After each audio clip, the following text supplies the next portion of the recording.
دوستو شپ بلڈنگ یعنی کہ جہاز سازی کو دنیا کا دوسرا قدیم ترین پیشہ سمجھا جاتا ہے اور حضرت نوح علیہ السلام کی کشتی آرک بھی اسی چیز کا ثبوت ہے۔ یہ پیشہ لکڑی کے شہتیروں اور تختوں سے شروع ہو کر کشتی بنانے کے لیے آئرن اور سٹیل سے ہوتا ہوا ایلائز اور ریسنٹلی پلاسٹک تک بھی پہنچا ہے، اور اس ٹرانسفارمیشن کو بہت لمبا عرصہ لگا ہے، لیکن ابھی پچھلی کچھ دہائیوں سے اس شعبے میں بہت زیادہ ایڈوانسمنٹ ہوئی ہے، اور آج ماڈرن شپ بلڈنگ ایک پیچیدہ کمپیٹیٹو اور سرمایہ دارانہ انڈسٹری بن چکی ہے، اور ایک بحری جہاز کو بنانے کے لیے لمبی پلاننگ، بہت سارا سرمایہ اور مارکیٹ کو کمپیٹ کرنا درکار ہوتا ہے۔ تجارتی فلیٹ، وارشپس اور دوسری سپورٹس ویسلز کی تعمیر کے لیے ایک ملک کے پاس شپ یارڈ کا ہونا لازمی ہے، اور پاکستان کی خوش قسمتی یہ ہے کہ پاکستان کو صرف اور صرف فادر آف نیشن محمد علی جناح کے ویژن کی وجہ سے شپ یارڈ حاصل ہوا ہے۔ قائد اعظم پاکستان کا فیوچر میری ٹائم نیشن کے طور پر دیکھنا چاہتے تھے، اسی وجہ سے پاکستان کی کریشن کے فوراً بعد ہی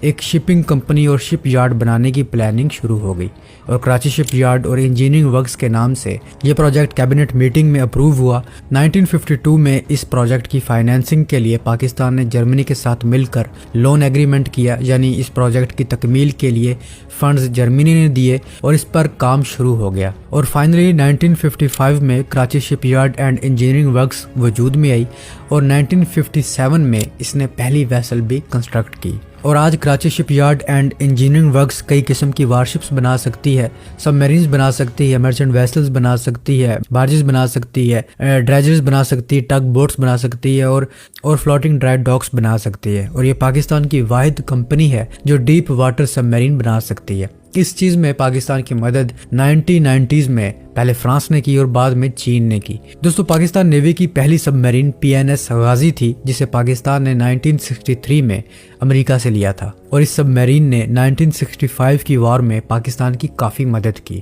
پھر اس جنگ کے بعد پاکستان نے فرانس سے ڈیفنی کلاس سب میرین خریدی، جسے PNS ہنگور کا نام دیا گیا، لیکن 1971 میں PNS غازی ایک حادثے کا شکار ہو گئی، جس کے بعد پاکستانی نیوی فلیٹ میں سب میرینز کی کمی کو پورا کرنے کے لیے پاکستان نے فرانس سے 1977 میں ڈیفنی کلاس سب میرین حاصل کی، اسے بھی پاکستان نے PNS غازی کا نام دیا۔ پھر اس کے 2 سال بعد پاکستان نے فرانس سے 2 اور سب میرینز خریدی، جو کہ PNS حشمت اور PNS حرمت سب میرین تھی۔ یہ اگسٹا 70A کلاس سب میرین تھی۔ پھر جب وقت گزرا، فرانس نے امپرووڈ ورژن اگسٹا 90B کلاس سب میرینز بنائی، جو کہ جدید ترین